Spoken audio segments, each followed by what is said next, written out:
1975 టైంకి ముంబై సిటీలో cotton trading business చేస్తూ ఒక అప్పర్ మిడిల్ క్లాస్ ఫ్యామిలీ ఉండేది. ఆ ఫ్యామిలీలో మగవాళ్ళంతా కూడా కాటన్ బిజినెస్ చేసేవారు.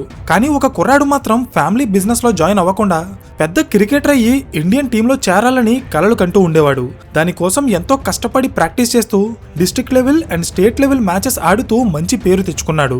ఇండియన్ టీంలో చేరడానికి సచిన్ టెండూల్కర్ హెడ్ కోచ్ అయిన రమాకాంత్ అకేర్కర్ దగ్గరే తను కూడా ట్రైనింగ్ తీసుకున్నాడు.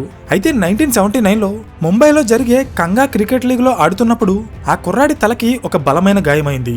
తలకి సర్జరీ చేస్తే కానీ బ్రతకడు అనే సిచ్యువేషన్ లో డాక్టర్ సర్జరీ చేసి ఆ కుర్రాడిని కాపాడారు. కానీ ఇంకెప్పుడు తను క్రికెట్ ఆడకూడదు.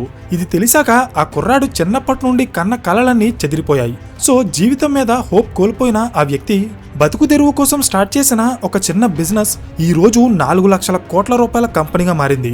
అదే కోటక్ మహీంద్రా బ్యాంక్. అండ్ దాన్ని స్థాపించిన వ్యక్తే ఉదయ్ కోటక్. సో ఇక్కడ క్వశ్చన్ ఏంటంటే, ఇండియన్ క్రికెట్ టీంలో చేరాలని కలలు కన్న ఒక వ్యక్తి ఈ రోజు ఏషియాస్ రిచెస్ట్ బ్యాంకర్ గా ఎలా మారారు?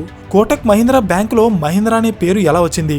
ఉదయ్ కోటక్ కి ఆనంద్ మహీంద్రాకి ఉన్న లింక్ ఏంటో నేను ఈ వీడియోలో చెప్పబోతున్నాను. ఫుల్ వీడియో చూడాలనుకుంటే ఇక్కడ లింక్ ఇచ్చాను, క్లిక్ చేసి చూడండి.